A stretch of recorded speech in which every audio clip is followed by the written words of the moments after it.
It is wALT. We are in the balcony here at Lincoln Hall for a Queued Up Artist Showcase with Pale Waves. I'm with Heather from the band. Hello. Welcome to Thank you. have a beer with the band with Two Brothers Artisan Brewing, who are helping us sponsor the Queued Up Artist Showcase tonight. So, Heather, how did you put this band together? Because I know that you've been playing instruments for Good few years now. Yeah, a good few years growing up and whatnot. So what was it, the impetus to put this band together? So me and Kira both went to the same university. And we spoke online a bit before, and we instantly just had such a strong connection and such a strong passion for music that we knew that we had to write music together for the rest of our lives. And you know, we knew from the start that we never wanted to be a duo piece. We wanted to be a band of 4 members, and so you had that kind of planned out from the start? From the very start. But we talked to a lot of people, and no one ever felt right until Hugo and Charlie came along, and then it finally felt like the finished puzzle. Solidified the whole thing. Yeah. What were the influences? What were you listening to growing up? Well, my dad, he listens to a lot of 80s artists. You know, he plays music himself, so a lot of the time I heard the songs before I actually heard like the recorded version of it. Right. You know, I would just hear him on the guitar singing it before I actually heard the song. The stuff that he was listening to. Yeah. And then I would go off and actually listen to the song, so I'd find that really interesting. But that is really fascinating. That's really cool. I think that makes it more pure, because then you're hearing the song and not the production. No, and you know he always puts his own twist on songs. Sure. But he loves like all the artists from the 80s. Such as like Bob Dylan, The Cure, Prince, right. Fleetwood Mac. Well, you can hear a little bit of all of that in the stuff that you guys do. I mean, there's definitely a danceability, a pop sensibility to it, but when you listen to the lyrics, they're not happy pop songs. Not really, no. No. They're honest. They're real life. Yeah. And I think that's the beauty of it, because people can identify with relate to the lyrics. Yeah. I think that's what makes you so relatable, why there was a line of people waiting to get in here tonight, which is fantastic. Ready to get the hearts broken. So you guys hail from Manchester. Yeah. What's the Manchester scene like? Because there's so much history, musically speaking. Yeah, it's Manchester. a great place that has formed a lot of great bands and artists. There's actually quite a lot of bands that are in Manchester and are making a name for themselves. Right. And the venues they're all great. We've played pretty much every single one in Manchester. Yeah. But Manchester is definitely a great place to start a band and write music. Do you feel a part of that scene? Yeah, but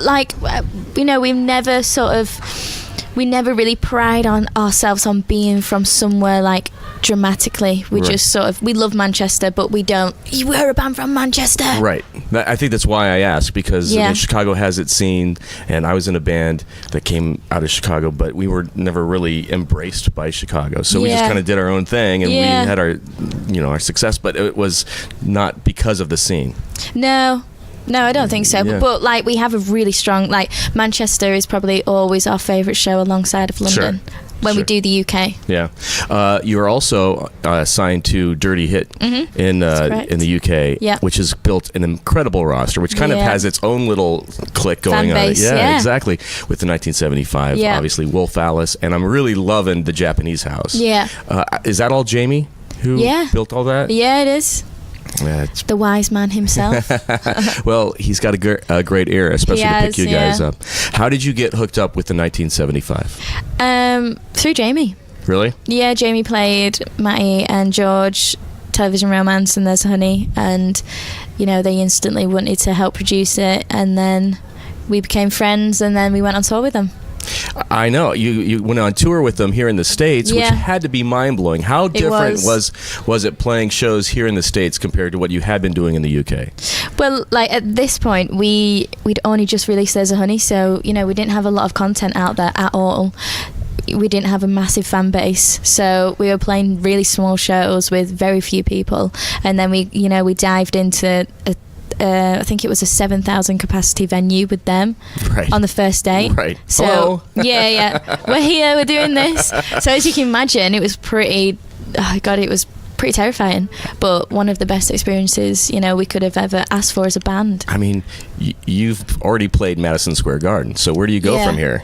We'll do it ourselves. Headline it ourselves. That's the right answer. Yeah. That is right. You've released, I think there's 5 songs here in the States so far. You just released an EP. Yeah. You signed to a major label now here in the States. Yeah. So what's coming? Is there an album coming later this year? That's the plan. Album is going to come around August. Okay. End of August. If everything goes to plan, right, and we don't have an emotional breakdown. Probably will, but... Don't. Well, if you do, turn it into great music. Yeah, exactly. That's what I always do. Yeah. You know, people always say, oh, your songs are so sad. You must have had a terrible time on that night. And I'm like, I did, but you know what? A great song came from it. That's so it's right. fine. So it's fine. Yeah. Right. And I will live to see another day. Yeah. And write another Exactly. song. Yeah, exactly. What's been the highlight so far? On this tour? Just in overall? general. Yeah. Probably, you know, this leg of the tour...